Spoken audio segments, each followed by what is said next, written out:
Hello, it's Monica from Crafting with Quilling Lady, and I hope you have absolutely fabulous day. If you ever wanted to create a tuxedo card, but you don't have any dice, today I've got solution for you how to create this card.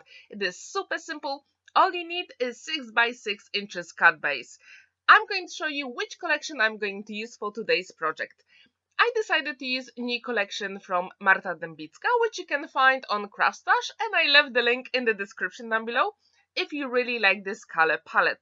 I thought it would be perfect for today's project because it is very flowery and very, like, let's say, pale, but also very elegant. So I decided to use some of the design papers for today's project and also some elements I fussy cut off camera.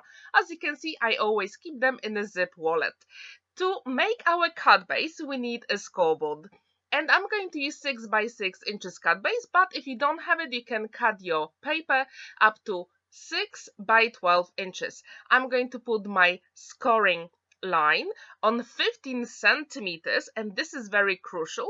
And then I'm going to score it at 1 centimeter and 8 centimeter. So we're going to have 1, 7, and 7. That makes 15. And then I turn over my card base and I'm going to do the same. I'm going to place my score line at 15 centimeters, score it at 1, and also 8 centimeters. And literally that's everything you need to do to create your card base. Then we're going to do one more folding and scoring, and this way you literally have really quick base for your tuxedo card.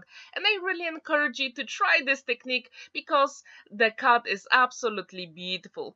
Now I decided to put my card base here, and I'm going to score it at 7 centimeters only where one of my flaps is, and I'm going to do exactly the same on the other side. As you can see, I put a black line on my scoring board, and this way it is super simple to find it on the other side.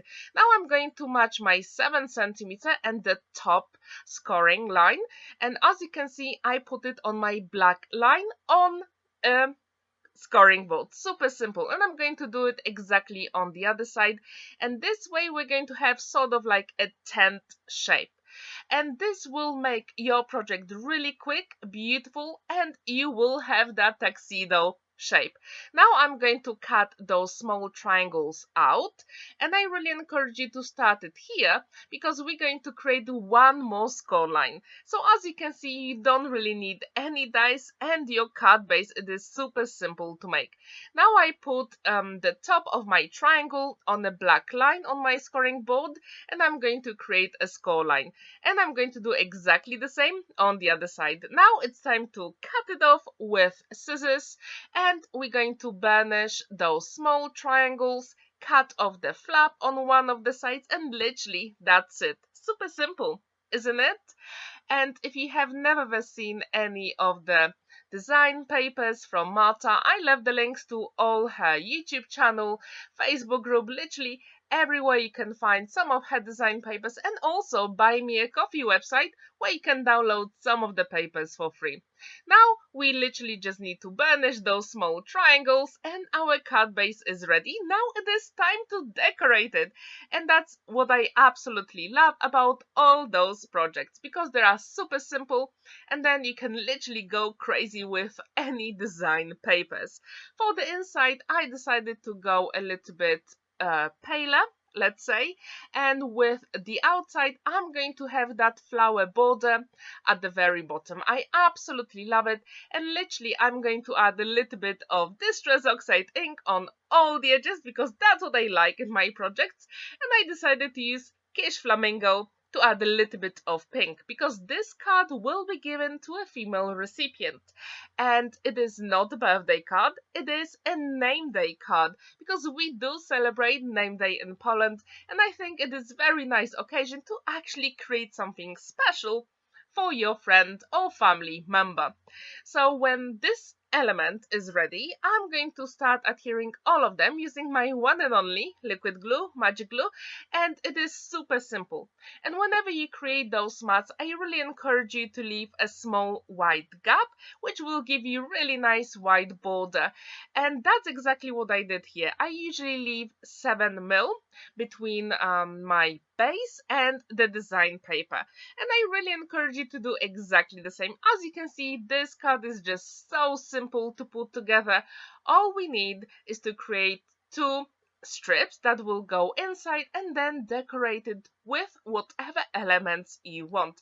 And later on I'm going to show you a trick how to make sure that your sentiment stands out really proudly and it doesn't go to the left or to the right. It literally is flat, but it also pops. Now I'm going to choose some of the elements I fussy cut from this collection. As you can see, there are just so many, and I absolutely love this very pale and beautiful pastel color palette.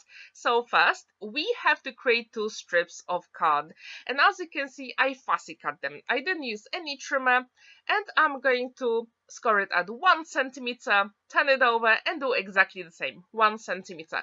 One is longer, one is shorter, and now I'm going to create an arch with my scoring tool.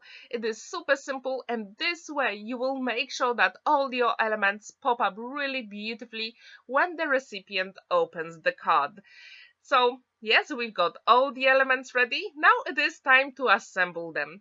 Before I put my strips inside, I'm going to fold it a little bit in half, but not all the way, and I'm going to create a pencil mark exactly where the middle of the strip is, and this way it will be so easy to line up all those elements together. I'm going to start with the shorter strip, and as you can see, I put my pencil mark exactly where my fold line is, and I put a little bit of liquid glue on the flap, and I'm going to do exactly the same with the longer strip. And now I'm going to attach the other side, and we just have to actually put the front flap, and our card base is completely done. And as you can see, it is super simple, so if you have never ever tried tuxedo cut, I really hope I will encourage you to do it today. Now I'm creating 4 strips out of acetate. This one is heavyweight acetate, 300 GSM, and to attach all my elements, I'm going to use red liner tape, because I think it is the easiest way to put paper and acetate together.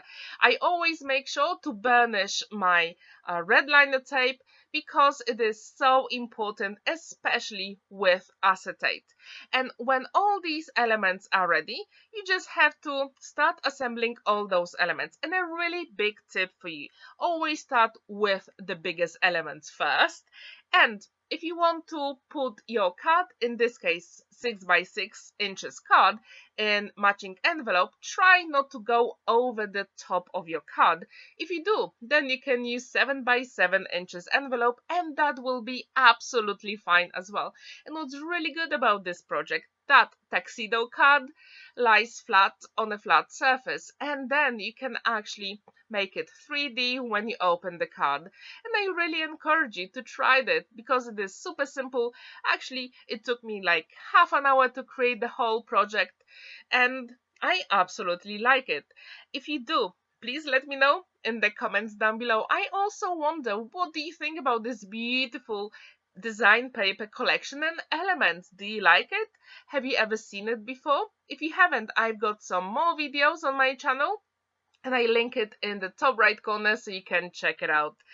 As you can see, the whole card comes together really quickly, and literally just have to start putting all those elements together. And another tip big for you is to put your bigger elements first on the back and then smaller at the front. And if you have excess of the acetate, you can always cut it off really quickly and easily. And actually those flowers look like they are floating on the card. I absolutely love it. And when you add those leaves, it really makes a difference, and it makes the card even more special. And you can actually use any paper designs from your stash. You don't really have to use that beautiful collection. You can use anything else you've got. And when all these elements are ready, if you want, you can actually use an eraser and erase the pencil mark inside of the strips. But to be honest, it wasn't visible in my case, so probably it won't be visible in your case. When all these elements are ready, we just have to put the sentiment on. And actually, to do it, I decided to use that flower border, which you can see in the top left corner. I love it. It matches the collection really beautifully, and I thought it would be a good idea. I don't really make that many tuxedo cards, but I think I will change it because this is so quick to make. When all these elements are ready, I decided to put my sentiment using gold mirror cards. So I die cut on your name day in Polish, and I'm going to use liquid glue, magic glue, one and only, because it does give me that time to maneuver all those elements, and it is perfect for any paper craft project. Now I'm going to cut two very short strips of card. I'm going to fold them in half to create hinges, and this way your sentiment will stand out really proudly on your card. So I really encourage you to do exactly the same, because it really makes a difference in this case. So I'm going to assemble those hinges, and I'm going to start with the one on the left, and as you can see, it is opening to the side, and that's exactly what you want, because we are going to have a small gap exactly where the fold line is on our card base, and I'm going to show you how to attach it. It is super simple. All you have to do is to make sure that it's adhered properly, and yes, it does stand out really proudly on our card. Now it is time to add few gold gems, because why not? They work really nice with this collection, and our card is complete. I really wonder, what do you think about this? Would you like to give it a go? If you have never ever tried tuxedo card, I really hope I encourage you to do it. On the back there is lots of space to write your message, and thank you so much for watching and spending that time with me. Don't forget to like this video, give it a thumbs up, and subscribe to my channel if you haven't already, because every Monday and Thursdays I've got videos on my channel. Have a wonderful day and happy crafting. See you in my next video. Bye!